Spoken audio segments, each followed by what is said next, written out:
Hello, everybody, and welcome to the Issue Crew, the podcast where we all have issues with our lives and with each other. I am your host, Riely, joined with a wacky cast of characters as usual. Moediggity. Hi, everyone. That's him. And here to make his April appearance early so he can go somewhere else for the rest of the month. Random Ganzor.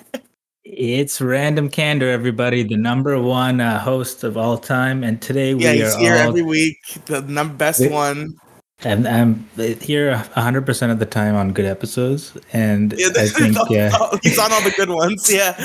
today we're going to take the controversial topic of the world versus Demi-Gloom. Okay. Oh, we're doing a rebuttal. We as the world are gonna fire back against Demi-Gloom. I doubt Moediggity has any idea what we're talking about. He's probably not even subscribed to the Issue Crew. He doesn't know. No. I'm subscribed. I'm subscribed to the Issue Crew, but I'm going to be totes on here. I did not listen to last week's episode at all. So last week's episode was basically I was there. But it might as well have been a Demi-Gloom schizophrenic solo episode because I don't think I said next to anything, and it was just Demi-Gloom going off on all of us. She was doing like the roast of every other Issue Crew member. It was pretty good. I don't remember what she said about you. She probably called you like old or something. I don't know. You have a rebuttal, Moediggity? About what? About being old. No, not at all. Okay. So I have a couple of thoughts about Demi-Gloom. Okay, and sure, shoot. The absolute gall of that woman to think that she can go against the god, aka me, because I am him with a capital H, ladies and gentlemen. I don't know if you've been told. Capital H, me, maybe even a capital I and a capital M. Who knows? And a capital G. In him? Oh, God. Okay. Yeah, Riely, you can now spin lies about what Demi-Gloom had talked about with the rest of the cast, and be the little finger that you are. I don't remember what she talked about, man. I was asleep during that podcast. Essentially, Jeez. I was all but asleep. Well, let's take it back one more episode or two episodes prior with one of the best episodes I've heard, where you were having your meltdown. I did have a little. Why is bit that of one a of the crisis. best episodes? It was a good episode. It was quality bants with the boys, some honesty, some soul bleeding out on the microphones. Oh, okay, all right. My apologies. Usually, people just go for the throat as soon as I ask like a question that pertains to an episode like that. Yeah, no, Random's not going for the throat today. It's okay. Oh, okay, all good. Pardon my assumptions. I am him. So Riely, tell us what you want to talk about today and how you feel about that episode and where your headspace is at. This is the update to Riely's midlife crisis. I don't know, man. It's pretty. You can't have a midlife crisis if you're not even 21. But listen, Moediggity, you don't get to have a midlife crisis.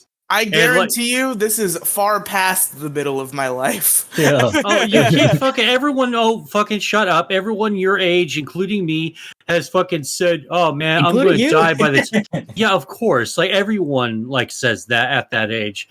Like, dude, you're going to end up being like 70 or 80 before you fucking croak. So don't worry about it. That'd be insane, given the state of my body. That would be insane, dude, if I lived 80 years old. If crackheads can live to be fucking 75 and fucking smoke crack every day, and all you do is eat I don't know, food, it's fine. You're gonna be fine. A whole lot of food.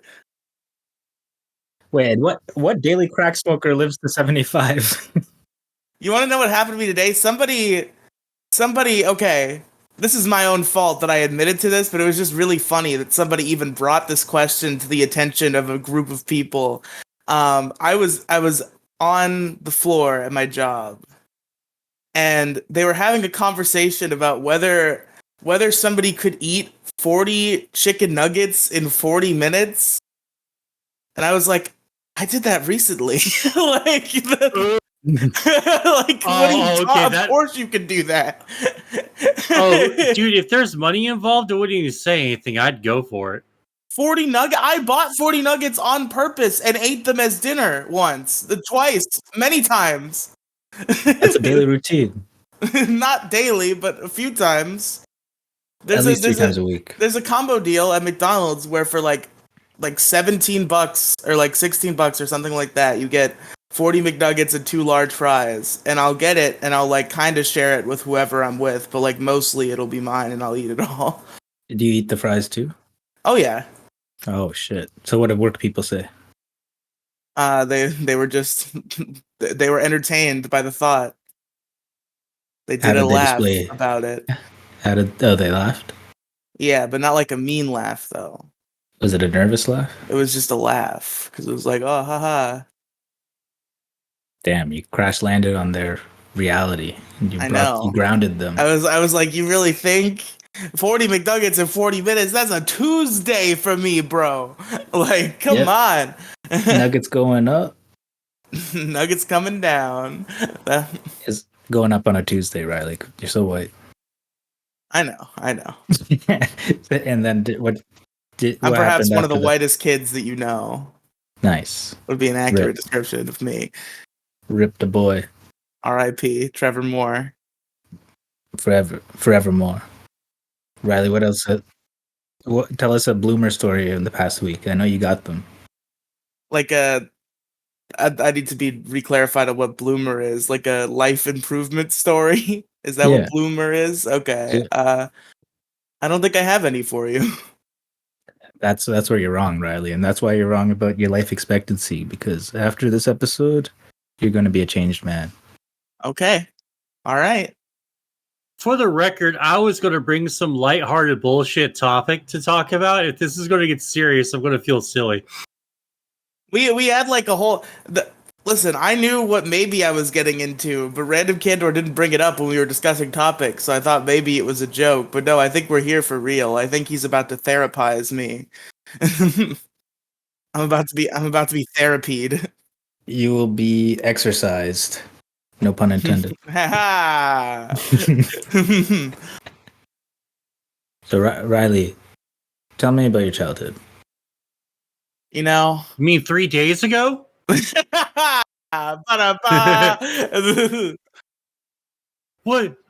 What'd you do when you were younger? Well, I bought 40 chicken nuggets the other day at work, and I ate. Y'all asking questions like fucking 50-year-olds should be asking each other. You know, what do you talk about with your friends, Mo?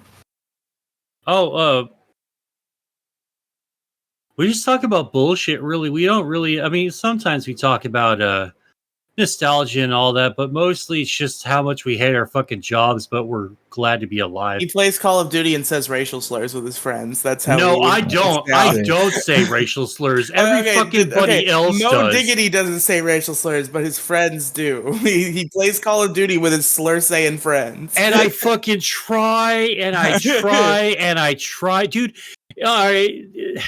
It's why I moved to Kick, so I can get away with that shit, because the fucking moderation is pretty relaxed over there, and no one cares about gamer words during fucking Warzone. But I got fucking 4 fucking TikTok videos and a couple of fucking YouTube videos removed, and strikes on both channels because someone kept saying the fun F slur.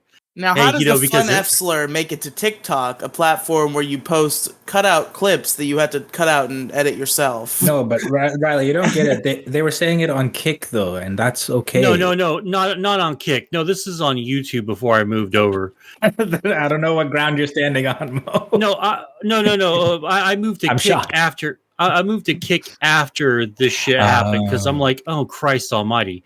But, yeah, I'm fucking talking like some shit, like regular, normal shit. And Please I don't guess... say my name in vain, by the way.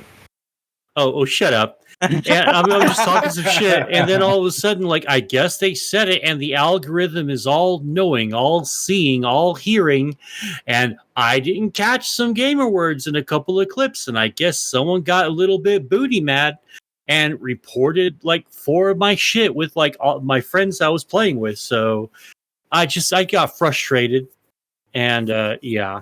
So I just moved to Kick. TikTok will ban you for like vaping on camera. They'll definitely ban you for N-words. You gotta be careful, man.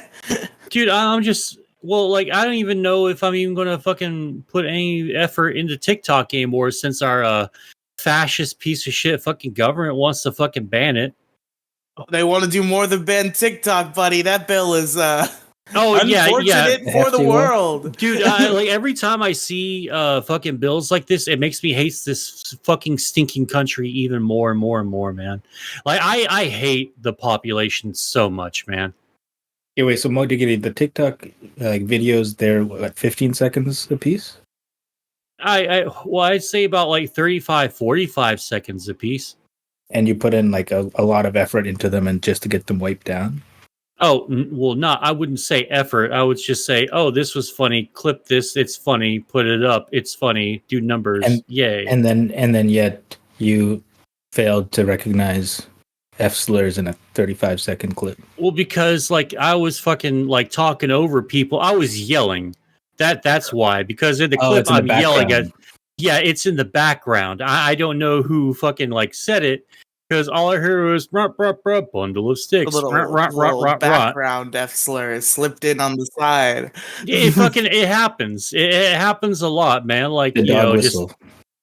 Just it pisses me off, man. But whatever. I don't even care. Understandable. So anyway, to get back to our session, random. Yeah. So this is your time, Riely. So.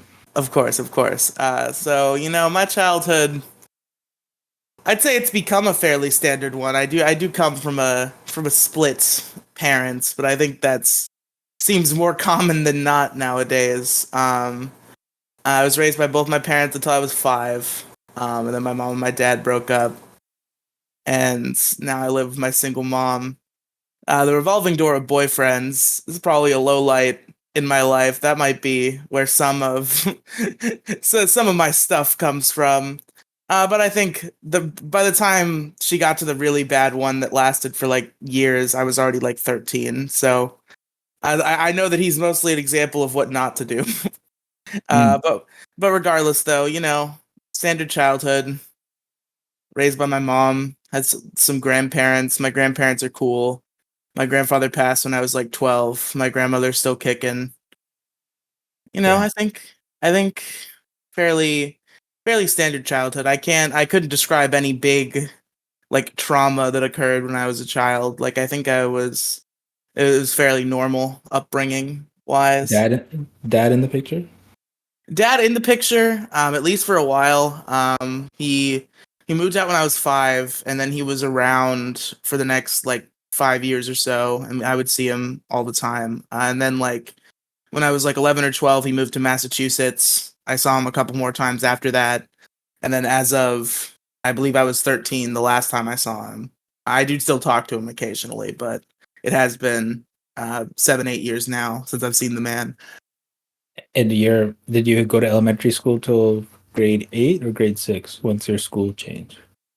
Grade 6 is the school change. Middle school starts in 6th, and then that goes through 8th, and then it's high school, 9 through 12. How was middle school?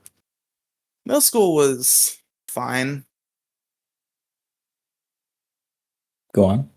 I mean, middle school specifically, I feel like there's not much to tell. I started my new school. It was a weird acclimation, obviously, because I had been in the same place since I was 5. That's how elementary school works. But yeah, I got used to it. I met some cool people, some of which I'm still vaguely in contact with today.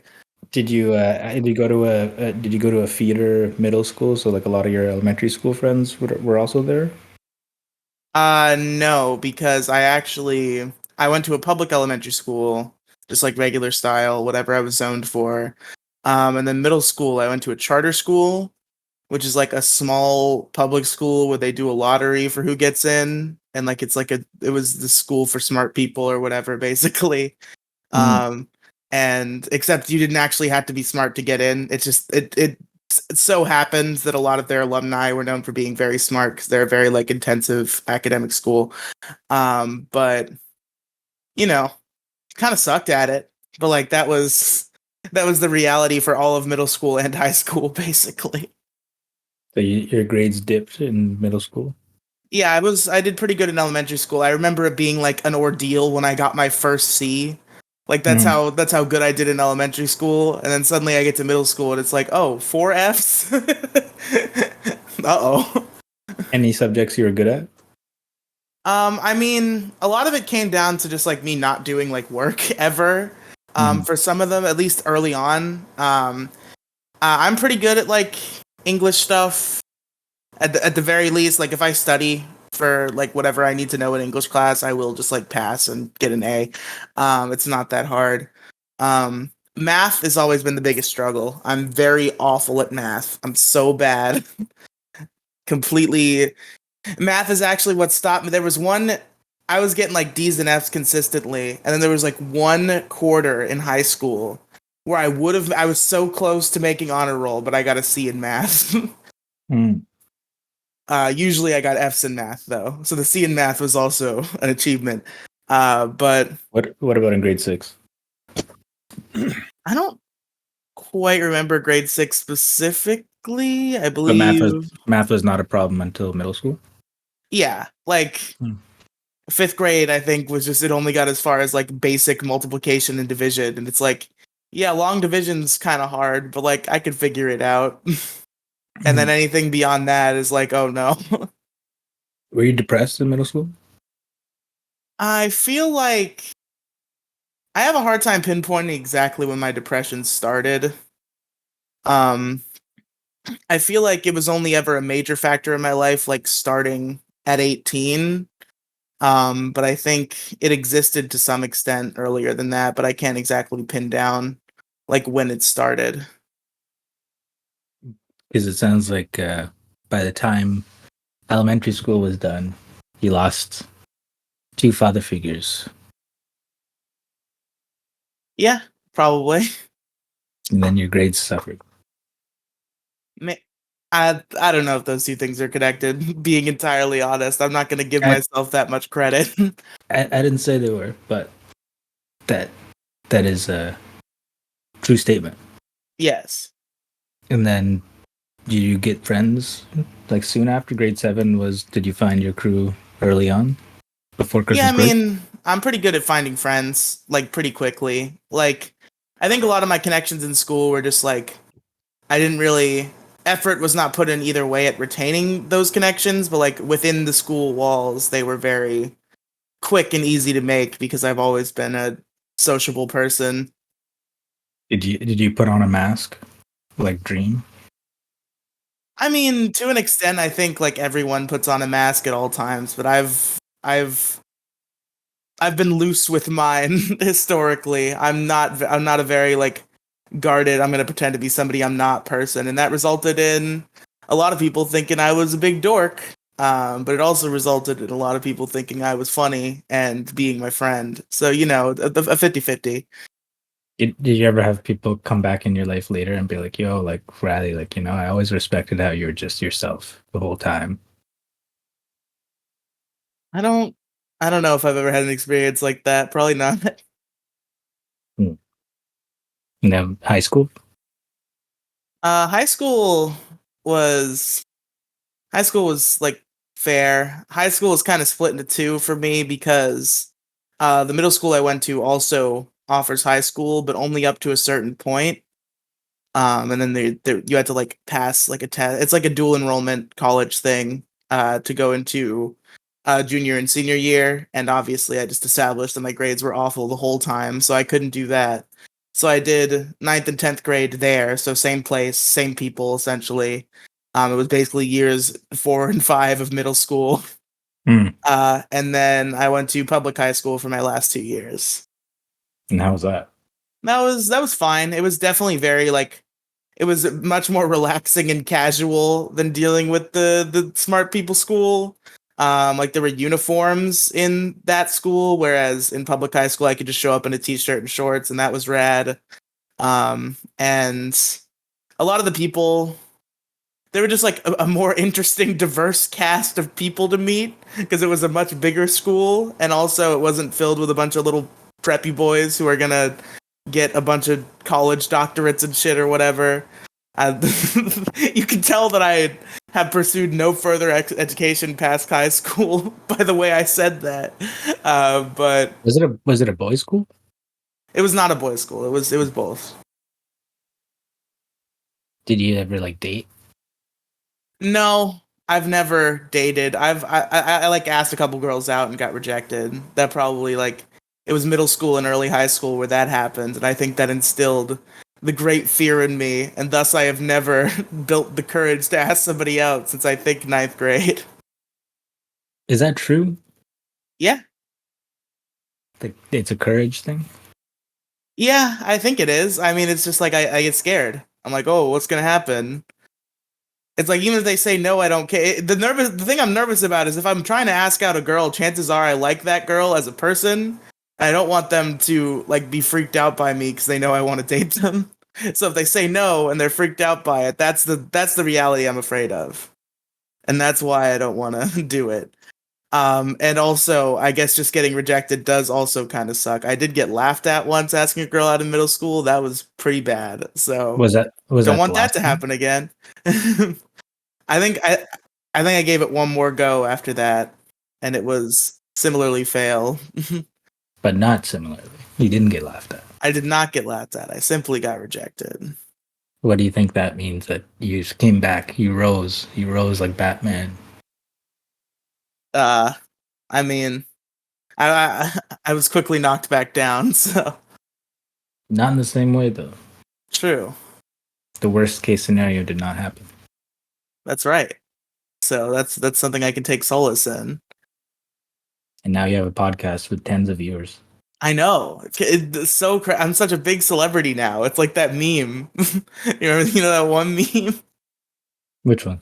The one with the girl who's with like the jock, and then the nerd's like, oh, they always pick the jock guys, and then it's like the girl is like pregnant and single, and he's like a rich billionaire, and it's like, and she's like, remember me? And he's like, fuck off, bitch. That meme.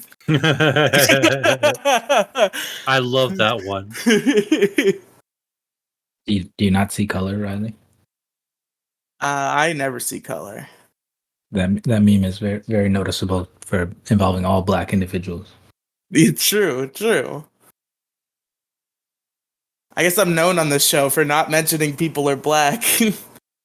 That last time it was Kaja Martin from Equals 3, and now it's the people from the meme. You live your truth. Do you feel like you have strengths? I'd like to think that maybe I'm funny sometimes. What else? I guess I've found it historically easy to make friends, so that's kind of a strength, I think. Mm-hmm. Do you think you're a good Do you think you're a good orator? You speak well. Yeah, I probably speak pretty well. I've been doing it enough. What about your motivation and drive and consistency? Oh, none of it. Gone down the toilet. How many podcasts are you part of? God, it's got to be like every time somebody asks this question, it becomes an ordeal where I have to like count. That sound, you know what that sounds like, Riely? What does that sound like? It sounds like you're suffering from success. Damn. You know, I never thought about it that way. Sometimes you need an external viewer to show you reality. True. Maybe I am pretty rad. That's what I think. I mean, there is the argument, though, that I should probably tone this down. I do an unreasonable amount of podcasts, according to most people, and I feel like they're probably correct. What would that mean if they're correct? I mean, it doesn't mean anything. It's just like I'm very into podcasts. I do a lot of them, but like I guess if I want to like focus on one, try to like market it better and slash or develop a real social life, I need to like try to reevaluate my priorities. Maybe send a couple shows into the good night and like try to be more reasonable about it. That's like then I have to choose between my children, and nobody wants to do that. Do you have any that? Well, first off, what's your real life social life like? Almost non-existent. I have my one friend named Patrick who I Shout out shout out to Patty. That's right. We go out to dinner once a week and we hang out on Tuesday nights. And that's good cuz I like being around a real person, just hanging out and being cool. But I don't do anything else. And maybe I should start trying to do that. You have a weekly like standing like homie date? Yeah. That's pretty impressive. That's consistent again. Consistency, that's right. How long have you done that, Patty? God, it has to have been, it's like a long time. I guess I've known him. No, I'm thinking wrong. Like I'm thinking when we like became real friends, but like I've known him for like 3 years, and I think we became like close like a year and a half ago. Yeah. How'd you guys meet? Just we work at the same place. Anyone else at work chill? There's plenty of people who are chill. I guess I just don't have a lot of standing friendships there anymore. The thing about my profession, which is call center work, is that it's a revolving door. Like attrition is crazy at call centers. People come in and out all the time. So like there's like a whole wacky cast of characters that I remember that were like those are my friends. Those were the awesome people who I worked with, and all of them are gone. So it's quite unfortunate. It's just me and Patrick. We're the only cool ones left. That's not true. There are other cool people, but I Did just they have leave? not. Did they leave the city? Yeah, a lot of them like left state or left the city. Some of them are still around somewhere, but again, it's just like the effort to retain that relationship was not put in on either side. So, Is it too late? I mean, probably not. There's some of them I could probably reach out to. What's stopping? It's nothing, I suppose. I never become possessed with, oh, I know what I'm going to do tonight. I'm going to text a John from work a year ago and see what he's up to. Shout out to John. Do you need to be possessed to do that? I mean, I guess possessed is a too major of a word, but it's just like I never think to until I'm doing something else, and then I'm like, oh, maybe I should do that, and then I'll forget to do that. Why don't we try an exercise right now? I'm not gonna text some rando right now. My phone isn't even near me. Is that an impossible obstacle to conquer? Not impossible, surely. How much effort from 1 to 100 would it take for you to get your phone right now in the next 20 seconds? Probably about 35 effort out of 100. When's the last time you spent 35 effort? Oh, it's been so long since I've spent 35 effort. Hey, real quick, you guys want me to go ahead and bounce since you guys are having a serious conversation and I'm not contributing in any way? It's just I'm not contributing at all to this, and this seems to be like a deep convo that you guys are going to have. And if I just fuck it up with my stupid bullshit, that this podcast. Moediggity, right now. Stupid bullshit is needed for levity. You're the comic relief, you see, Moediggity. You're the no. This is the opposite. Moediggity, you're the sage advisor. What do you think about this conversation so far in your adult wisdom? Well, all right, okay. So Okay, so all bullshit aside, contrast comparing from 2 weeks ago. I mean, Riely is able to talk about this stuff. It doesn't seem like he's depressed or anything. So that in and of itself is already a major, major improvement. Where you can talk about your life already, and you're not sounding at least sad. That's fucking good. So that's good. That's an improvement already. I'm about to make it dark, but I think it's just like a matter of mood and how that affects perspective is how my depression works. Where like it's always kind of there, like no matter what. But I've become pretty good at a lot of times at just like forgetting about it. Like I'm able to just be like fun and like be matter of fact and like kind of approach life in like a positive manner. Even though deep in my heart, I know that I hate it. And then some days, the fact that I hate it becomes more overwhelming than my ability to not feel that way. And those are the big depression days. Well, depression is like you can think of it as a balance between negative thoughts and like positive thoughts or optimism or kind of spinning things in a like, oh well, there's a lesson I learned kind of thing. So if someone had went through the exact same thing as you did and looked back like we were talking and actually recognized, yeah, I still went back, I still asked that other girl out after I was humiliated, like that actually means that I'm a fucking G. I didn't give a shit what other people think about me. I always stay true to myself, even if people call me a dork and shit. And yeah, in middle school, whatever, at the time it was happening, that was everything. Public perception and being laughed at is the worst thing in the whole world. But looking back, actually, like I was probably the only person that was secure in myself at that time. You're ahead of the game. It's funny how that perspective has kind of shifted. Maybe not really. Like, I do things that are probably embarrassing and I don't really care, but I think about it more than I used to. Like, it was only like in a recent couple of years I really started to be like, it would be really embarrassing if I did that, though. And, like, that thought perceived my entire life. I don't know. I don't know why, as I grew older, I lost the ability to not care as much. Do you think you have social anxiety? You see, the weird thing about it is I feel like I do. Like, it's this weird double-edged sword that I feel like I explain to people and they think I'm crazy. Where it's like, I do have social anxiety. Like, it freaks me out to socialize with people.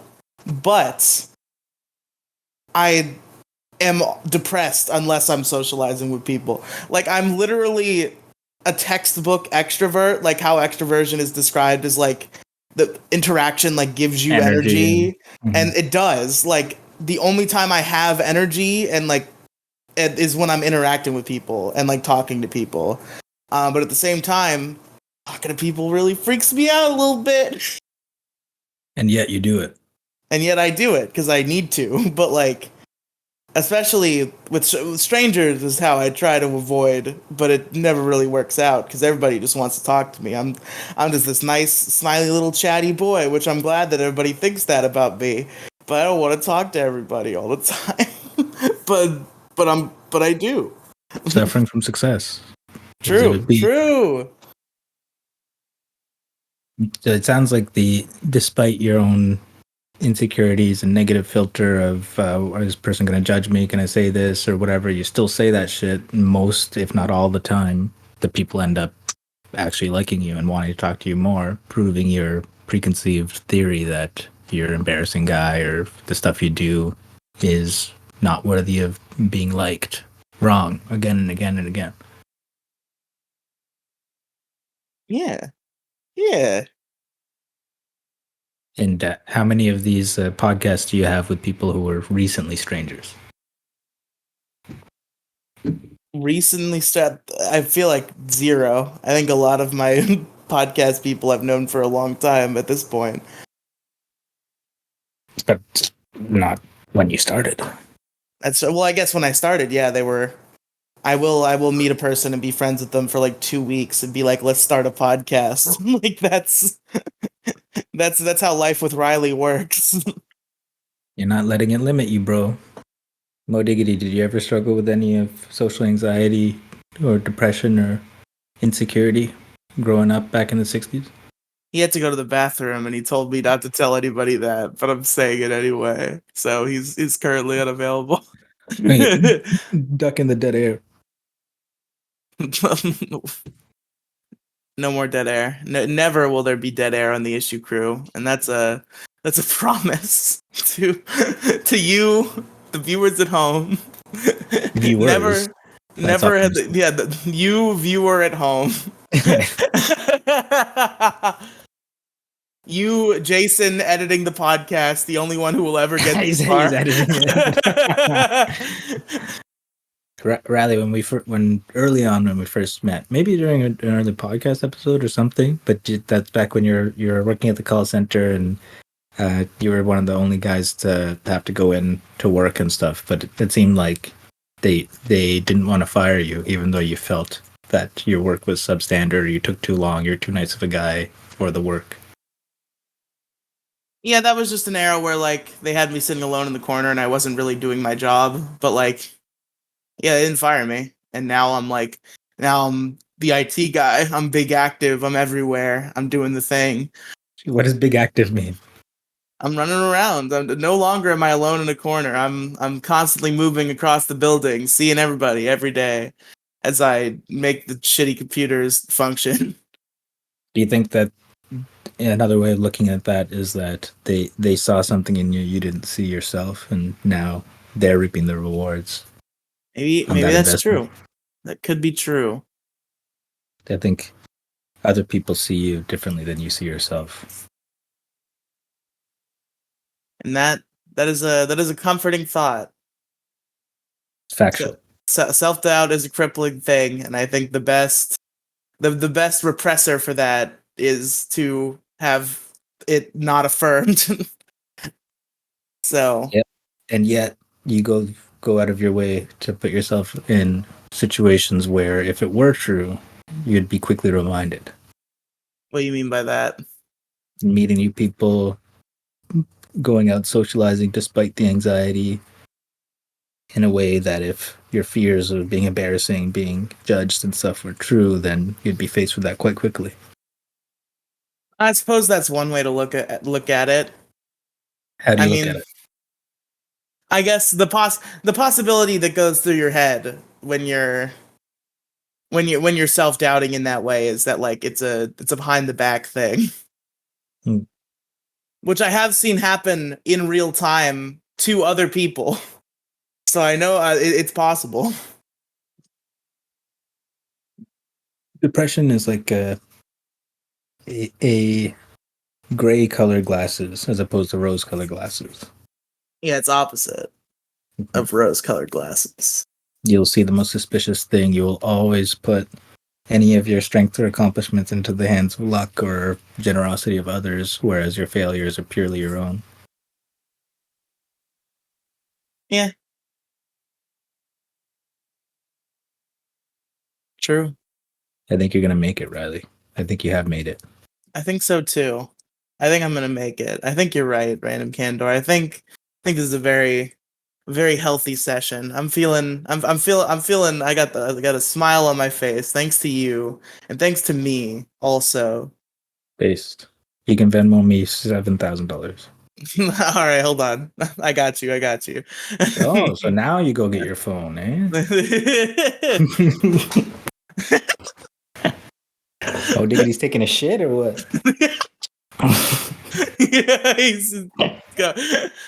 the Taco Bell didn't sit too well with him, I guess. I don't know if he got Taco Bell. It's a safe assumption to make. I feel like he gets Taco Bell quite often, but is that a racist remark? Moediggity isn't. No! You're walking me into a racist remark by saying that. No! I will not be caught by your tricks, Random He got doxxed. Moediggity. God. Have you been playing any games, Riely? Here and there. I played some Pokemon yesterday. Yeah. Minecraft I do not play. I technically own it, but I own Java Edition. And I hate using keyboard and mouse. And I bought it because Jason wanted me to, and I have not played it for like more than 5 minutes collectively. Maybe someday I'll play the version of Minecraft that I can actually buy or that I can actually play with a controller, so I can enjoy it and have a good time. And then I will enjoy Minecraft. But it didn't really click with me as a kid. I do want to try Minecraft again soon, like give it a real fair shake, because it didn't really click with me as a kid. But like from an artistic standpoint, Minecraft is and like a technology standpoint too. Like Minecraft is impressive. Like the concept of Minecraft like blows my mind. But like I just wasn't into it as a little kid. I wanted to play other games instead. Isn't it just like virtual Lego? I mean, I guess essentially, but it's just like the fact that like the world is endless and like there's so much like just based on like this pretty standard framework, you can just like create so much and like do so much, and it's just like an entire culture has been created out of this one video game. And it's a video game with like this crazy endless open world. It's a very impressive thing to me.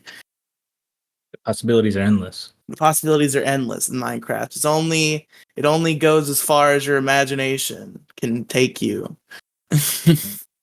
You're not talking about Pokemon again, are you? I just got back from the bathroom. No, we're talking about Minecraft. But speaking of Pokemon's pretty cool. Love that Pokemon. Pokemon peaked at gold.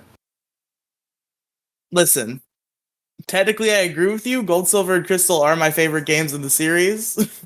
However, the other games also pretty good. What's the best game after Gold, that trilogy? In my opinion, X and Y, the first games to the 3DS.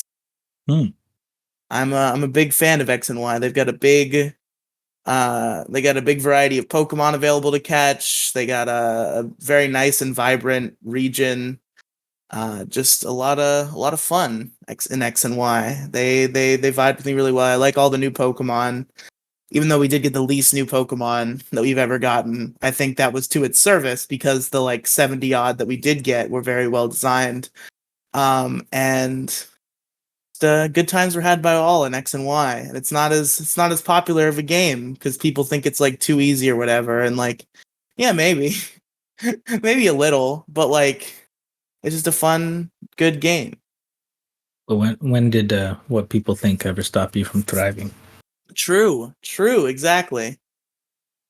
I played Black and White and I was very disappointed. That's shocking to me because Black and White are very good. I think it's a B thing. Moediggity, do you play Pokemon? Oh nah. When people were playing Pokemon and stuff, I was playing Magic the Gathering because I'm a huge fucking nerd. Oh, look at me! I'm the biggest nerd in the room. Pokemon too vanilla for me. I'm playing Magic the Gathering. I like physical media. I do like physical media, but no, like when Pokemon was just brand new, it just came out. I just thought it was too kiddie for me, and I didn't really like the cartoon / anime / whatever you want to call it. When it came out, I just wasn't really into that, so I got into MTG. Damn, I kind of want to get into Magic the Gathering. I've never done it, but maybe. Go play the online version's really cool. Sink about $20 into getting yourself like some decent cards, put yourself a deck together, and you can have a tournament building deck just out of $20, man. It's that cool. You know, I bet your city, Riely, has like a Magic the Gathering like community that would probably be a good social network. There is like a gamer cafe somewhere where they do like tabletop shit. I've never been in it. It is but a mythical land to me, but I know it exists. Sounds promising. Maybe. Moediggity, have you met anyone through Magic in the past? Oh yeah, fucking tons of people. I'm very sociable, so it's not a problem, or it's not hard for me to make friends or anything like that. But after a certain age, it's like not necessarily the limit isn't necessarily your extroversion or your sociability. It's the settings you're in that put you in proximity with big people. Well, yeah, you just gotta be cognizant of like being a 40-year-old showing up and it's just a bunch of kids, because that would be weird. I mean, luckily though, MTG fans are so hardcore and they're like, in it for the long run, that it doesn't take me more than like 15 minutes of researching and figuring out like what's a more age appropriate fucking setting. Because I mean, all you have to do is just get into like somewhere where there's just their late 20s and upward to feel comfortable. Because I'm not trying to be weird or a creeper, because it's weird to play with kids. It's like super weird to play with kids. That makes me uncomfortable. I don't even like fucking talking about it. But so what you're saying is you could phrase it differently. What you're saying is if we got the whole issue crew out together, you wouldn't play Magic the Gathering with us at a cafe? No, with you guys. Well, like, I mean, maybe after a few more years, it wouldn't feel so weird. Or if we're in a regular like social setting, I guess it wouldn't be so weird because I know y'all, and I just shave and put on a hat and not be so weird.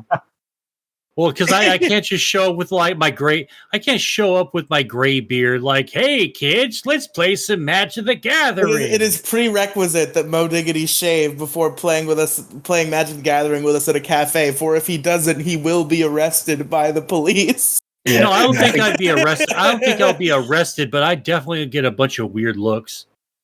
Yeah, but as we learned from Riely, who gives a shit? Well, like Riely is taller and kind of bigger than I am, not in a bad way. So like I think maybe the size and height difference would like offset my age a little bit. Because maybe people will like, because it's all about optics, right? Like the fucking people would just look at that and go, oh, okay, maybe it's not so weird now. You can just shave your beard and then put on like the face of the last kid that you abducted, and then you'd probably pass as. Oh no, that's way rotted. I can't do that anymore. That's no longer an option.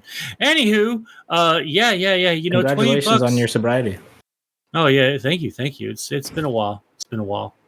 Speaking of Diablo, I still hear the voices, but occasionally the voices pipe up, but I've learned to ignore them mostly.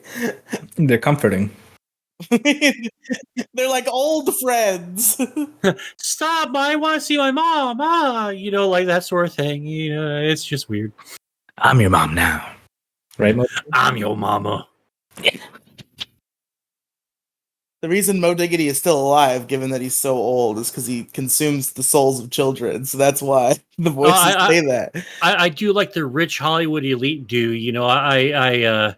What's that shit? You just like suck out their spinal fluid, the adrenochrome. Yeah, the adrenochrome. Yeah. There you go. Yeah. I'll just like crack their fucking spines while they're alive and suck out the marrow from their bones and the adrenochrome, which keeps me young. Morichimaru. Mo,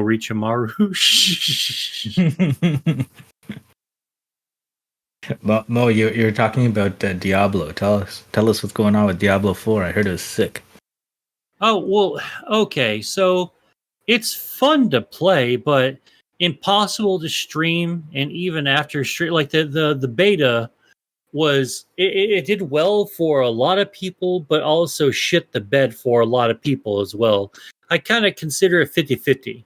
For like every person that can say they had a good time, I can find another one with that's not me, who said, well, my shit almost shit the bed, and like it almost did. It almost crashed my computer like twice while I was just adjusting the settings slightly from medium to low. That arduous task, that task that takes so much out of a computer to switch settings from medium to low. And like, dude, you guys did not do a good job at this, man. And how does the fact that it's a beta affect your tolerance for that kind of tomfoolery? Well, it makes me think that this was like super late March, April, May, June. So we're looking at 2 to 3 months that's about to come out, right? And, remembering how the launch for Diablo 3 started off several years ago, back in, I think, 2012, 2013, something like that. It makes me think that they didn't learn their lesson at all. And we're going to get another unfinished fucking product. And it's going to take at least half a year to a year to get it fixed, and I'm still pissed off about being burned by Cyberpunk 2077.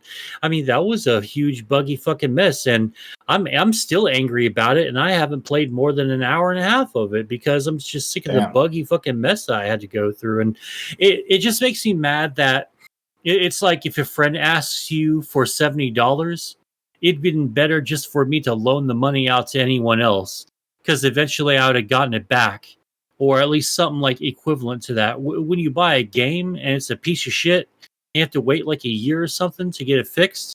Like, dude, nah. And this is going to be, I want to get it because all my friends are telling me, hey, the 5 of us just pre-ordered Diablo 4, man. You're getting it too, right? Come on, fucking Torment level fucking 55. Let's fucking go. Diablo 3 funness and all that. And I just want to play Diablo 3 more than I do want to play 4. I mean, I'm probably going to end up fucking pre-ordering it because all my friends are, and I want to play with my friends. And that pisses me off so much because, I'm so strong when it comes to World of Warcraft because I got burned with Shadowlands, and that expansion started off pretty good, but then turned into a giant piece of shit, and then the storyline shit the bed too, and because of that, I didn't get the new expansion. I haven't subbed in almost half a year to WoW, and that's one of my favorite games of all time, and I really, really want to play again. But I'm playing more Final Fantasy 14 because that's a finished game, and it's good, and there's so much to it. And yeah, I just want to have a good time with video games. I don't want my money to be wasted. It pisses me off immensely when that happens. Hell hath no fury like a Moediggity scorned. Did you buy No Man's Sky? No, I didn't. I saw the writing on the wall during those those interviews, but Internet Historian, he's a real famous YouTuber. If you haven't seen his shit, I recommend his channel, everything that he's done. His videos are great, but he did a really great, I think, hour-long video about No Man's Sky and the redemption arc that they went on, and then he put things into a different kind of context. I didn't know that the dude who was doing the interviews, in Conan O'Brien and all the other late night shows and stuff, I thought that he was just some corporate stooge. No, it turns out it's a tiny little fucking corporate stooge. But it turns he's a part of a big AAA fucking dev team. No, it turns out I was totally wrong. It's some little indie dev studio with a real ambitious project, and they put all of their money into the game and couldn't afford a fucking hype guy, so he had to do it all himself. It turns out a fucking fellow fucking loser gamer, me, is the one out there trying to answer questions. And the reason why he was sweating this entire time, he was wasn't sure if that's going to be real or not. But if anyone ever, got hip to the fact that he may be wrong, that would fucking tank his game. And it's almost like the guy version of Theranos. Theranos? You guys know about that one? The Silicon Valley company that was claimed that it could test one drop of blood. Yeah, that bitch fucking scammed fucking everybody. She was on so many covers of financial magazines and everything, because I follow finance pretty closely, and all of her shit basically tanked. And she basically took the bag and fucking bailed. I don't know if anything's happened because I haven't heard shit from her in a long ass time, or about her in a long ass time. I think she's in jail. She just got tried recently, but she was just a young N-word on her grizzle. Well, that grizzle got her into some prizzle, if you know what I mean. She went to prizzle because of her grizzle. Yeah. Now she's doing a long stizzle in the tizzle. You know what I mean? Hey, I dig it. Diggity it.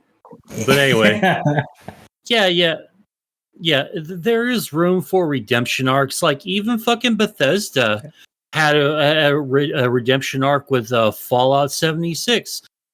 It was like another instant in a 2-year internet historian. Video, yeah.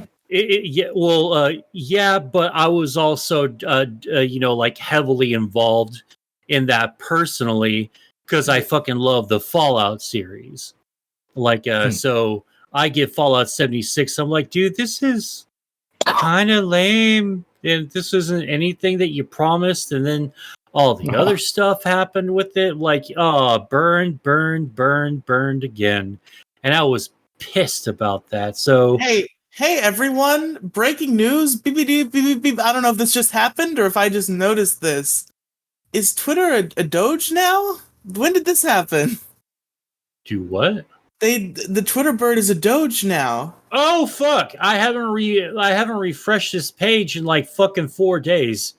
What the fuck? Why is he a Doge? Went to Dogecoin. Where's Larry? Yeah. What happened to Larry? Well, Larry's now Doge. Yeah, there's Moediggity for the update. Thank you, Riely. Appreciate that. Why is that's kind of cringe, to be honest. I wasn't prepared for Twitter Doge. Well, Twitter is going to fucking crash and burn probably in the next few years anyway, so I'm not really putting too much stock into this place. I'm finally like, yeah, maybe Elon is bad with Twitter, actually.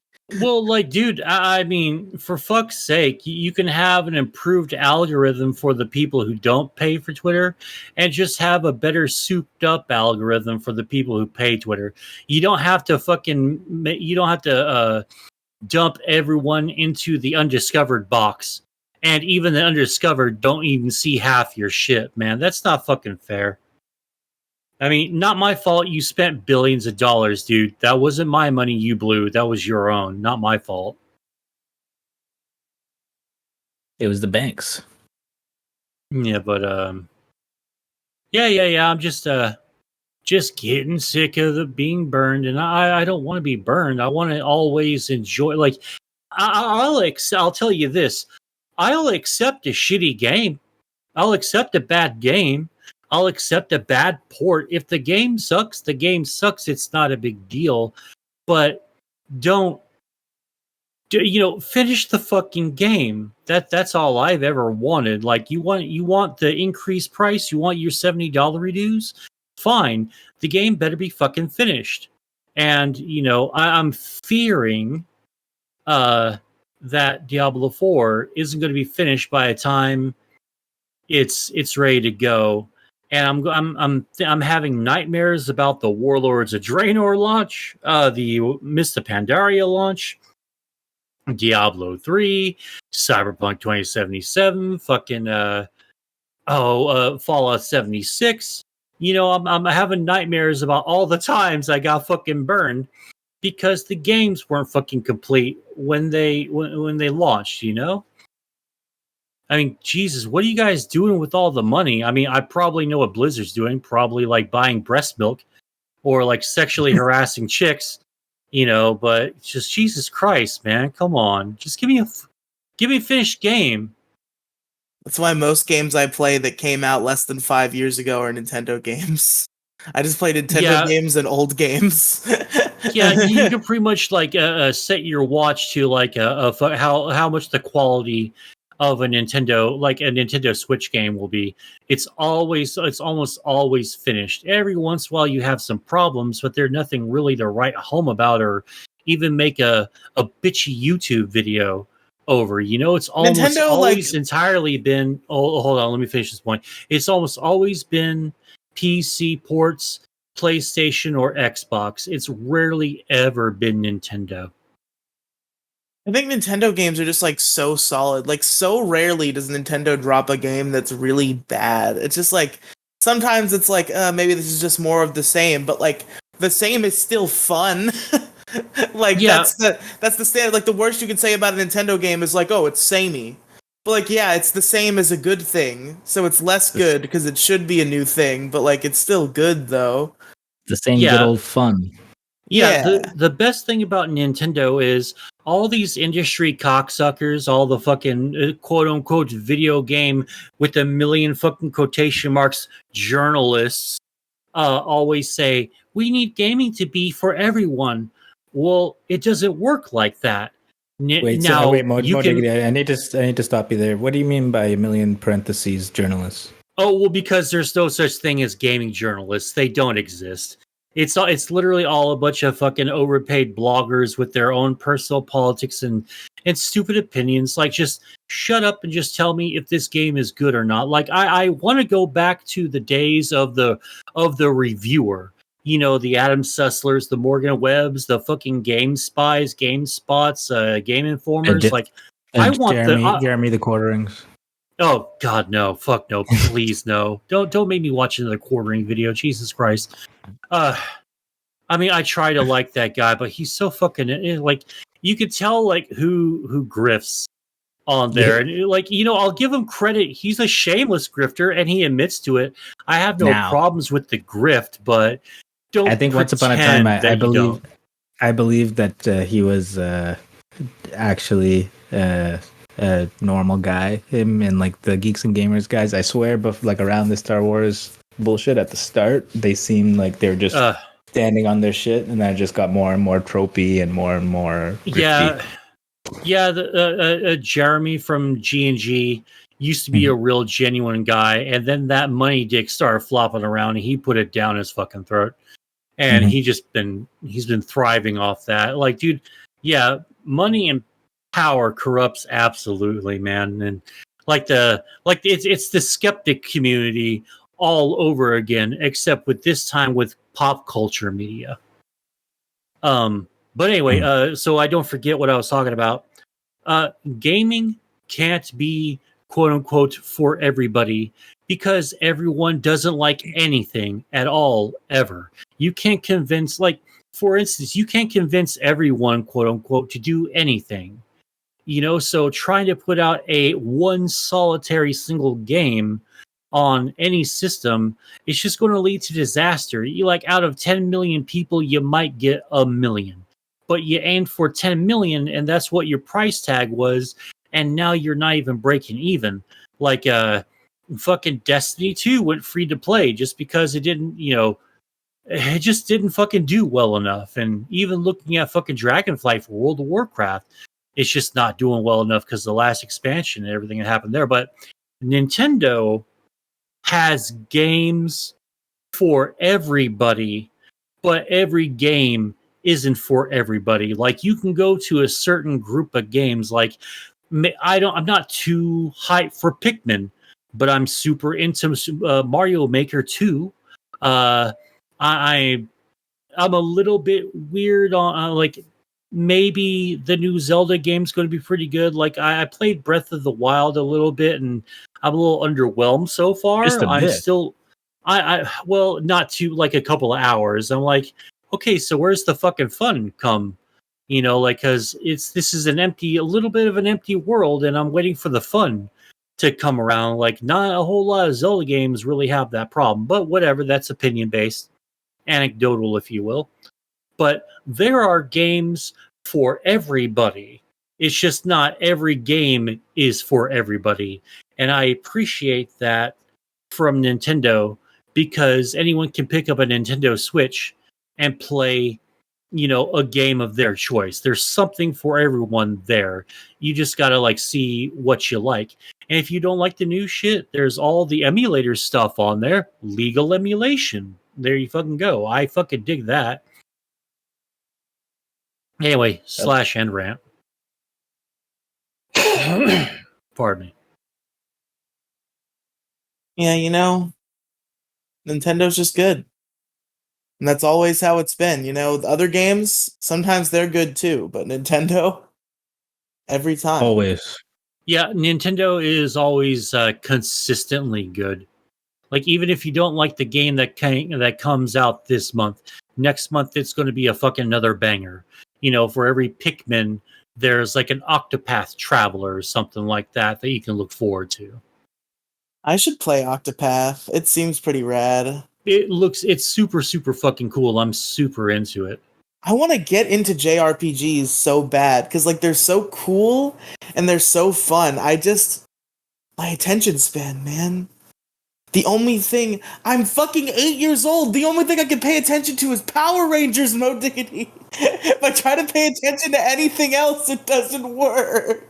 God, go to a doctor and get on some Ritalin or something. They won't give you. They won't even give you the name brand stuff. They'll give you the generic stuff. They'll give you some Adderall or something, and you should be able to pay attention to stuff a lot better.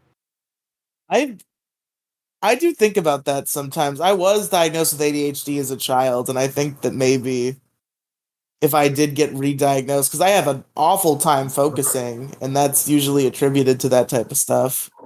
It's like maybe that would be a good idea to get medicated for that, and then maybe I could become a slightly more functional human being. That would be the ideal conclusion. Yeah, there you go. I just never pay attention. Like, I'll be at work and I'm in my own little world the whole time. It's like the challenge every day for me at work is to poke my eye out of my own little world just enough that I can perform the task at hand.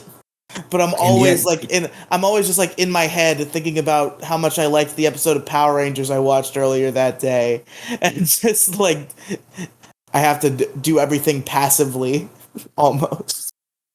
And yet you became big active guy on campus despite That's right.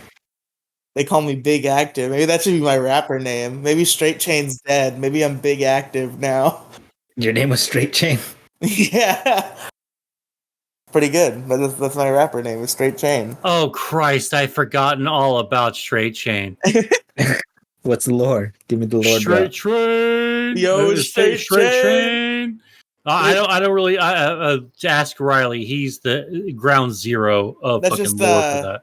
It's a rapper name that I came up with in middle school. It's literally like a term I saw in a science textbook. And I was like, that sounds like a rapper name. And I was from chemistry? Yes. And then it became my rapper name. But that continued to be a joke for years. And I brought it back recently. I started talking about Straight Chain again. And I said I was going to make a Straight Chain album, which maybe I will someday. I did buy beats from Demigloom. I don't remember if I paid her. I know I believe she said I could only keep the beats if I paid her, but she sent them to me and I downloaded them and I was like, ha. but we agreed that I'd pay her if I used them. So I might make a rap album. Pay her an exposure. Yeah, of course, exactly. That's exactly how it's gonna work. But no. Rapping is fun sometimes. It's just hard. Just like it's the bad version of writing scripts. I just get writing block anyway. So it's like I'd rather try to write scripts than try to write raps. Like I want to make scripted YouTube videos more than I want to be a dumb... Because like I don't like rap. I think rap is funny. So like I'll do like funny raps sometimes just for fun.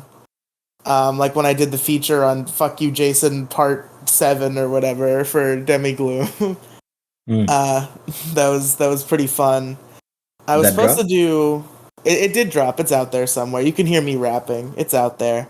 And I might do more of it. I was gonna do a feature on Insight Zoidberg's new album. And then I just kept putting it off and not knowing what to write. And then she said, if you don't do it, she said like at the end of February, if you don't do it by the beginning of April, I'm just gonna get somebody else. And then now it's April, and she's gonna get somebody else because I didn't do it. That's a cap. Although I think she said she just might not even be doing the album anymore. I don't know. You can save her. I'll make her make the album by making the rap. I'll motivate her by doing my verse. Maybe if she is interested, maybe I'll sit down with her and like workshop it. I just like don't know where to start. And like I feel like I could probably get something flowing if I had somebody to like work it out with. I'd also like to do like other music stuff online. I remember like the singing bug got back in me. And like by the singing bug, I mean the anxiety that I'm not good at singing anymore and me wanting to combat that reality as strongly as possible.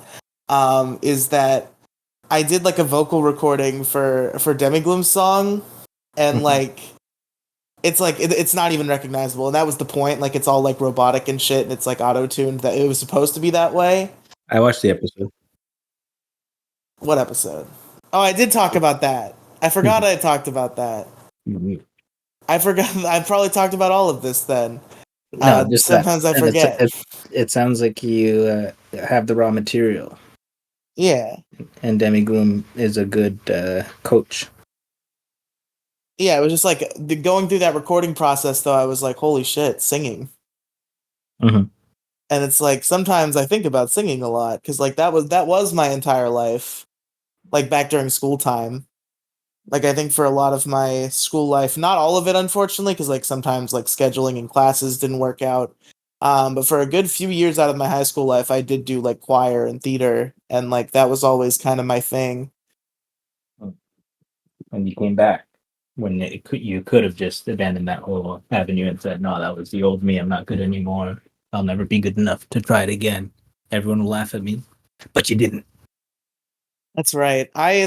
I totally want to like start singing again for real. Like I might hit up a karaoke bar at some point soon. Just do that for fun. Maybe look into like I feel like choirs exist outside of schools. Do they? Could I find one of those? Go to church. I could do a church. I could be a church. I could be a church. You could be a church. I could be a whole church. That's right. I could maybe. That'd be cool. I don't know if I ever told you guys this, but like I think like something like 3.5 billion people worship me across the world. It's kind of sick. Yeah. There are these places called churches, right? And they totally worship me in there. It's crazy. I am him, my son. Yeah, the Bible's confusing. So like Jesus is God's son, right? But Jesus is also God at the same time. How does that work? I don't know, Mo, do you know? Mo, you're an expert on the Bible. Why is that? What was Jesus all about? Oh, well, he was a really great guy, you know, just like hung around those dudes a whole lot, couldn't get a word in edgewise. They're like the disciples were less like holy men and more like fucking hype guys. Like, you know how like you'll see like a fucking famous rapper walking around and they got all their guys going, yeah, what, huh? That's what the disciples were. They're just fucking hype dudes. It's just fucking aggravating. Couldn't get a word in with Christ, you know, back in those days. To be honest, like I think just like all boomers, like I think Jesus just had it made because of where he was born at the time. Like I think if he was around at the same time as Straight Chain, it would be no contest. Oh, he'd have some fucking problems with Straight Train. I'd be so much more popular than Jesus, bro. Like that guy, nobody would even know about him. There'd be churches about me. instead of the Bible, we'd have the Sweet Life on Deck Full Metal Alchemist crossover I wrote on fanfiction.net at age 12. That would be the new Bible.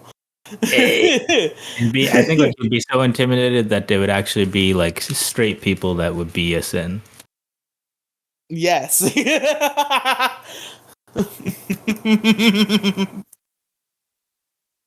But yeah, bro. Is there anything else we want to say tonight, boys? I think I've said everything I wanted to say tonight. Random Candor? Likewise. All right, boys. Well, that's a fucking podcast. Quick and dirty, in and out. Thank you all for listening tonight. Random Candor, where can our listeners find you? You can find me at my YouTube channel, and that is at Random Candor in the hyperlink, whatever. And be prepared to witness God. Oh, did you fix your at? I think I still have you as like at Random Candor 2699 or whatever the fuck it was in the description. I gotta fix that. Yeah, I think it is, but I'm also not confident. Let's see. Yeah, maybe you didn't change it because the default it gives you is like your name and then like some numbers or whatever. I think it was like Random Candor. I can't actually remember the numbers, but it says at Random Candor is like my ID, but it's like the URL is just not there. Whatever, we'll fix it in post. We'll figure it out. So somewhere you can find Random Candor. Mm-hmm.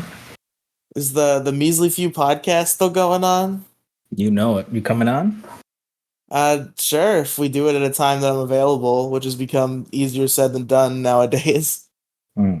Suffering from success. Rule of threes. I know. Yeah, if we did a Thursday night Measly Few, I'd be all over that. I'd be in that. It'd be crazy. All right, let's do it. Let's do it. But Moediggity, where can our listeners find you? Our listeners can find me at twitter.com at MSGOfficialYT. And I have a link tree with all my stuff in there. All right. So you can find me. The central hub is anchor.fm/Riely Megafeed or the Riely Podcast Megafeed on your podcast platform of choice. There are links in the description of that feed to everything that I do, all my other podcasts that have their own feeds, and like my YouTubes and my Twitches and all that shit. Kira's Kingdom link is still not in there, so I'll plug that separately. Kira's Kingdom is a Death Note podcast, where me and Moediggity, we talk about Death Note media. We did the whole anime, and now we're doing the J-drama. It's pretty good. You should check it out at anchor.fm/Kira's Kingdom or on Spotify or Apple Podcasts. Kira's Kingdom, a Death Note podcast. And you remember how I said I should do less podcasts? Hey guys, I'm starting a new podcast. Oh my god. Oh god. What podcast? So I'm going to plug this because it's coming soon. I believe the first episode, if all goes according to plan, which it is still very possible that it will not, episode 1 might drop this coming Sunday, so tomorrow when this comes out. The show is called Megazord Radio. It is a, as of now, bi-weekly podcast, but we're going to try to make it weekly as soon as we can feasibly make that happen. We'll see how it goes. Every episode we talk about roughly 2 episodes with some exceptions, the complicated shit you don't need to get into, but like roughly 2 episodes of Power Rangers each week. Recap them, talk about them, like Akira's Kingdom kind of, except for Power Rangers basically. And it's me and my good friend Crow Royalty. We're gonna do the thing. The links aren't up yet, but watch out for it. I'll be advertising it on my socials. Stuff is gonna start coming out about it. It'll probably get its own maybe its own YouTube page, definitely its own podcast feed. I might just put the YouTube. If I put it on YouTube, it might just be on my channel, but I might also make a separate channel for it and try to market it in Power Ranger circles. Might be a smart thing, so that's probably what I'll do. But just keep your eyes out for Megazord Radio coming soon. I took the notes for the first episode of Mighty Morphin Power Rangers today, and taking notes sucks, and I hate it, and that's why Kira's Kingdom for the past 2 times has been a bi-weekly podcast, and that's why this is also going to be hard to do. But Power Rangers is all I care about, as I've established several times, and I really want to do a show about it, and I'm very excited. I'm glad that I met my good friend Crow, who we're big, massive Power Rangers nerds, and I think we have pretty good chemistry, if we don't get into a little bit of cringe territory sometimes with our nerdy talk. But I think it's a good time. I think we'll make it work. Come check out Megazord Radio. I hope that it's going to be a good time. I'm putting every egg in this basket. This is the only thing I care about in life.